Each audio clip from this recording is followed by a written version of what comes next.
Capítulo 2.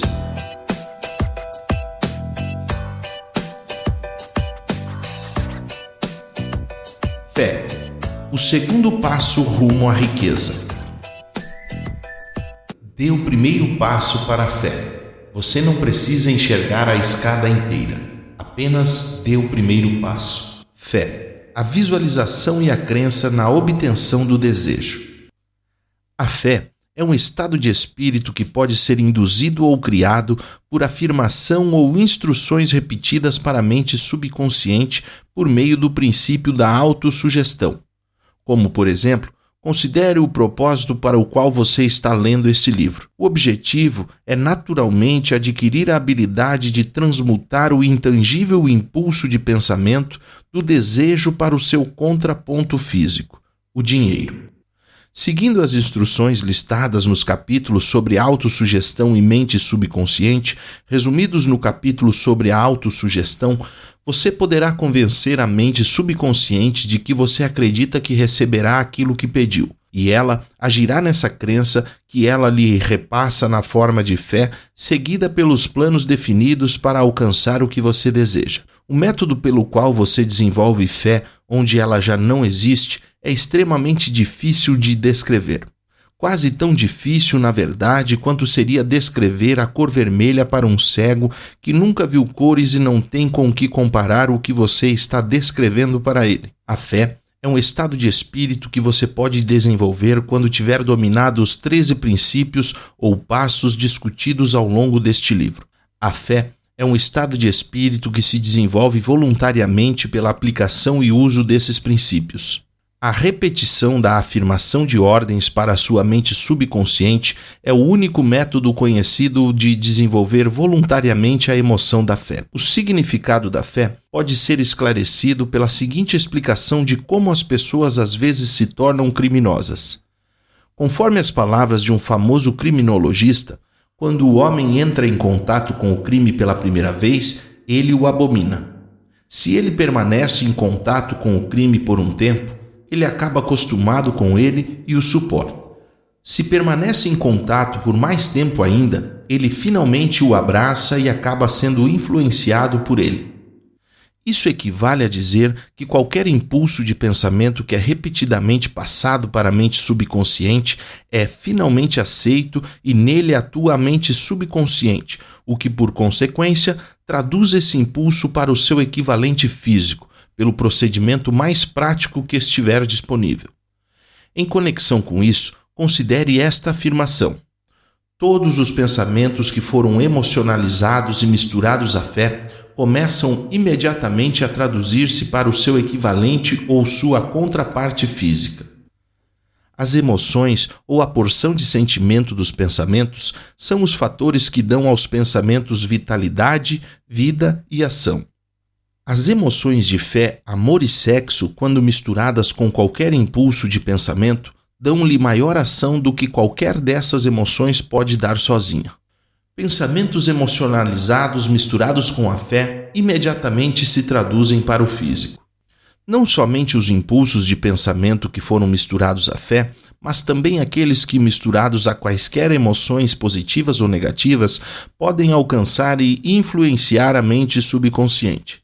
A partir dessa afirmação, você entenderá que a mente subconsciente traduzirá para o seu equivalente físico um impulso de pensamento de natureza negativa ou destrutiva tão prontamente quanto agirá sobre impulsos de pensamentos de natureza positiva ou construtiva.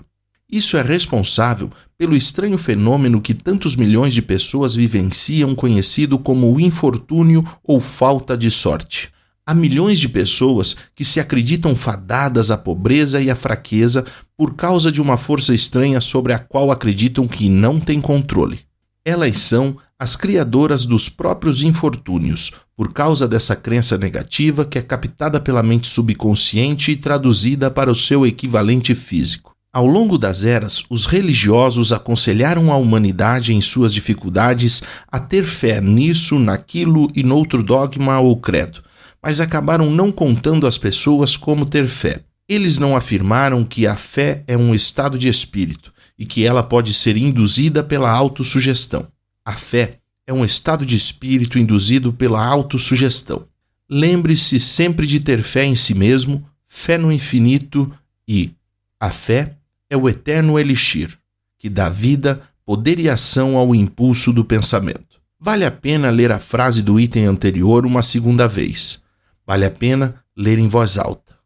A fé é o eterno elixir, que dá vida, poder e ação ao impulso do pensamento. A fé é o ponto inicial de todo o acúmulo de riquezas. A fé é a base de todos os milagres e todos os mistérios que não podem ser analisados pelas regras da ciência. A fé é o único antídoto conhecido para o fracasso. A fé é o elemento, a substância química que, quando misturada à oração, lhe dá comunicação direta com a inteligência infinita. A fé é o elemento que transforma a vibração comum do pensamento, criado pela mente finita dos homens, em seu equivalente espiritual. A fé é o único agente por meio do qual a força cósmica da inteligência infinita pode ser aproveitada e usada por você. Pontos importantes. A fé é um estado de espírito que pode ser induzido ou criado por afirmação ou instruções repetidas para a mente subconsciente. Todos os pensamentos emocionalizados e misturados com a fé começam imediatamente a ser traduzidos em seu equivalente ou contraparte física. Sua crença ou fé é o elemento que determina a ação da sua mente subconsciente. Há milhões de pessoas que se acreditam fadadas à pobreza e ao fracasso por causa de uma estranha força sobre a qual elas acreditam que não têm controle. Elas são as criadoras do próprio infortúnio. A fé é o ponto inicial de todo o acúmulo de riquezas. A fé dá vida, poder e ação ao impulso do pensamento. A mente subconsciente traduz em realidade um pensamento motivado pelo medo tão prontamente quanto traduzirá em realidade um pensamento motivado pela fé. Tome uma atitude. O que segue é uma fórmula de autoconfiança. Há 5 afirmações que é importante absorver na sua mente e aplicar no seu dia a dia. Encontre um local quieto, privado e escreva cada componente da fórmula. Depois, fale cada um em voz alta com confiança. Primeiro, eu sei que tenho a habilidade de alcançar o objetivo do meu propósito definido na vida. Portanto, demando de mim ação persistente e contínua em direção à obtenção desse objetivo. E aqui e agora, prometo executar essa ação. Segundo, eu entendo que os pensamentos dominantes da minha mente acabarão se reproduzindo em ação exterior e física, e gradualmente se transformarão em realidade física. Portanto, concentrarei meus pensamentos por 30 minutos diariamente na tarefa de pensar na pessoa que pretendo me tornar, criando na minha mente, desse modo, uma imagem mental clara dessa pessoa. Terceiro, eu sei que por meio do princípio da autossugestão, qualquer desejo que eu mantiver com persistência na minha mente acabará buscando expressão por algum meio prático de obter o objeto que o apoia. Portanto, devotarei 10 minutos diariamente para requisitar de mim o desenvolvimento da autoconfiança. Quarto, eu escrevi uma descrição clara da minha meta principal definida de vida e nunca vou parar de tentar até que tenha desenvolvido autoconfiança suficiente para a sua obtenção. Quinto, eu entendo totalmente que nenhuma riqueza ou posição pode durar muito tempo se não for construída sobre verdade e justiça. Portanto, não me engajarei em nenhuma transação que não beneficie a todos que ela afetar.